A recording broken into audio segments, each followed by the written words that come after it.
नमस्कार दोस्तों, स्वागत है आपका टॉक्स ऑफ इंडिया में। तो दोस्तों आपने अभी सुना ही होगा कि इंडिया ने बड़ा फैसला लिया है, ऑफिशियली डिप्लोमेटिक बॉयकॉट किया है चाइना में हो रहे विंटर ओलंपिक का। जी हाँ, इसी के साथ इंडिया ने एक और डिसीजन लिया है कि वो विंटर ओलंपिक्स की ओपनिंग एंड क्लोजिंग सेरेमनी को भी टेलीकास्ट नहीं करेंगे इंडिया में। जी हाँ, टेलीकास्ट नहीं किया जाएगा। लेकिन इंडिया ने ये डिसीजन क्यों लिया है? जैसे कि आप सभी को पता है कि पिछले साल इंडिया और चाइना के सोल्जर्स आपस में भिड़ गए थे गलवान वैली में। जी हाँ, गलवान वैली क्लैश, जहाँ पे इंडिया के करीबन 20 सोल्जर शहीद हो गए थे। उस क्लैश में चाइना के कर्नल क्यू फाबो हो, जिन्हें हेड इंजरी हुई थी, उस कर्नल को चाइना ने ओलंपिक टॉर्च बियरर बनाया है, जिसके लिए इंडिया ने अपोज किया है, क्योंकि ये करके चाइना विंटर ओलंपिक को एज अ पॉलिटिकल टूल इस्तेमाल कर रहा है, जो कि बहुत गलत है। जब हाल ही में कई सारे देशों ने चाइना में हो रहे विंटर ओलंपिक को डिप्लोमेटिक बॉयकॉट किया था, तब इंडिया ने ये कह के मना कर दिया था कि इंडिया गेम्स को लेके कोई एज अ पॉलिटिकल टूल इस्तेमाल नहीं करेगा, जिसका चाइना ने भी वेलकम किया था। बट अब चाइना ने जब ये कदम उठाया है, तो इंडिया को भी चाइना में हो रहे विंटर ओलंपिक को बॉयकॉट करना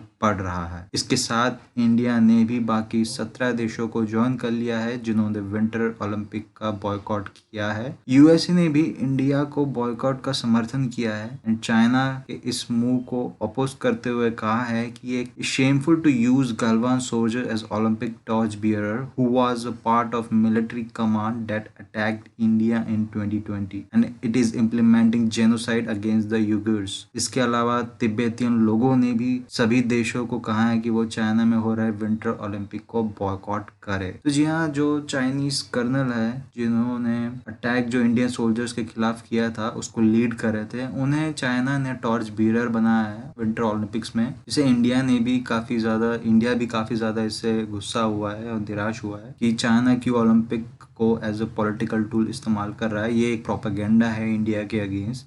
तो ये इसके वजह से इंडिया जो है वो बॉयकॉट करेगा। इंडिया अभी फिलहाल इंडियन डिप्लोमेटिकली बॉयकॉट करेगा। हमारे खिलाड़ी वहां पे जरूर खेलेंगे विंटर ओलंपिक्स को, वो बॉयकॉट नहीं करेंगे, बट डिप्लोमेटिकली कोई भी ऑफिशियल वहां पे नहीं जाए। इसके अलावा एक और बड़ी खबर है, जिसमें ऑस्ट्रेलिया के एक न्यूज़पेपर ने बहुत बड़ा खुलासा किया है कि चाइना की इंडिया के साथ हुई गलवान घाटी क्लैश में, जहाँ चाइना ने कहा था कि उनके 4 जवान मारे गए हैं, नहीं बल्कि उनके 38 या शायद उससे भी ज़्यादा जवानों की डेथ हुई है।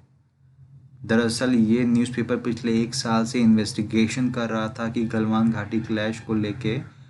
इस न्यूज़पेपर का बड़ा दावा है कि उन्होंने काफ़ी सारे चाइनीज़ लोकल लोगों से बातें की है और कुछ सोल्जर्स के परिवारों से भी बातें की है, और पता चला है कि कम से कम 38 चाइनीज़ सोल्जर्स की डेथ हुई थी इस गलवान क्लैश में। तो इसका मतलब है कि चाइना ने अपने ही देशवासियों से झूठ कहा था, जिस वजह से जवानों के जो परिवार है वो काफ़ी नाराज़ थे सरकार से, क्योंकि सिर्फ 4 जवानों को ही वहाँ पे एज अ शहीद का दर्जा दिया था, लेकिन बाकी जो जवान थे उनकी कोई बात ही नहीं की गई, उनके लिए कोई। तो इस बात से पता चलता है कि चाइनीज सरकार कितना ज़्यादा प्रोपागेंडा फैला रही है इंडिया के अगेंस्ट, और कहीं ना कहीं ये ज़रूर दर्शाता है कि एक कम्युनिस्ट पार्टी किस तरीके से अपने लोगों की ही आवाज़ को दबाती है और उनसे सच्चाई छुपाती है। तो फिलहाल जो सीसीपी है, जो चाइनीज कम्युनिस्ट पार्टी है, उन्होंने अभी भी 4 जवान उनके मारे गए हैं यही बताया जा रहा है, जबकि जो इस न्यूज़पेपर का दावा है वो काफ़ी बड़ा दावा है कि उन्होंने इस बात पे इन्वेस्टिगेशन भी किया है और उनका कहना है कि इसमें बहुत ज़्यादा सच्चाई है।